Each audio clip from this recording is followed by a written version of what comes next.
দিব তার লেগে তো জীবন দিতে চাই। উনি তো পাস করে ফেলছে। হ্যাঁ, আমরা সবসময় আছি, সারা জীবনে তারা এইভাবে রাখবো, তাই বাঁচিব। আমরা কি বলবো যে ঈদ হলো এত আনন্দ নাই ইনশাল্লাহ, যে আমরা এত আনন্দ মানে মুহূর্তে আছি বর্তমানে, যে কি বলবো বলার কোনো ভাষা নেই।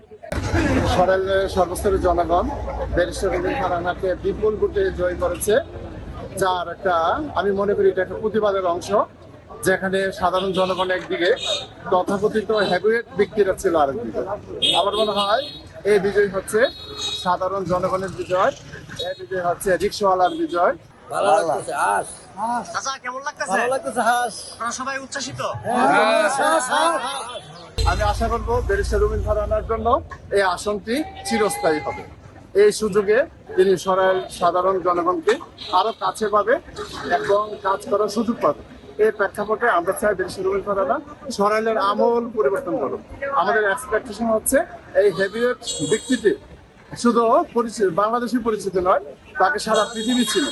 এমন একজন নেতৃত্ব আমরা পেয়েছি, ওই নেতৃত্বকে আমরা অনেক আনন্দিত এবং খুশি, এবং আশা করবো সরাইলের দুর্নীতি মুক্ত হবে, সরাইলের টেন্ডারবাজ মুক্ত হবে। আমাদের সরাইলটা নিয়ে যা বলছে ইনশাল্লাহ কাজ করবে, আমরা আশাবাদী। আর দোয়া করি যে আফা যেন আমরা সরাইলটার উপরে বেশি নজর দেয়। সরাইলের মানে সব থেকে অবহেলা এলাকা হচ্ছে সরাইল। আমাদের যে প্রান্তীয় নেত্রী, উনি মনোনয়ন পায় নাই, পরবর্তীতে উনি সিদ্ধান্ত নিয়েছেন জনগণকে নিয়ে উনি রাজনীতি করবেন। তো একজন রাজনীতিবিদের যে মূল ঠিকানা জনগণ হচ্ছে একজন রাজনীতিবিদদের মূল ঠিকানা।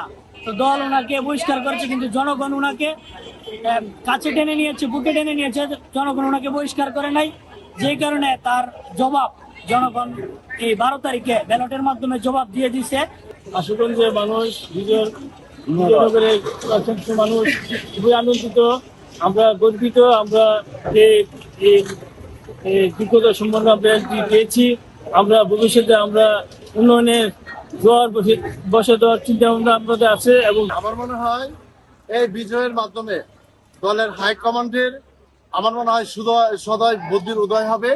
এখানে যে একটা ধূম্রজাত চলে, যে এখানে জোটের প্রার্থীরা আসার যে একটা বিষয়, আমার মনে হয় এই রেজাল্টের পরে আর কোনো জোটের প্রার্থী সরাইলে আসবে না। সরাইলের জনগণ যাকে চায় সেই আসবে এবং দলের সিদ্ধান্তে এখানে গুরুত্ব হিসেবে প্রকাশ পাবে। সবাইকে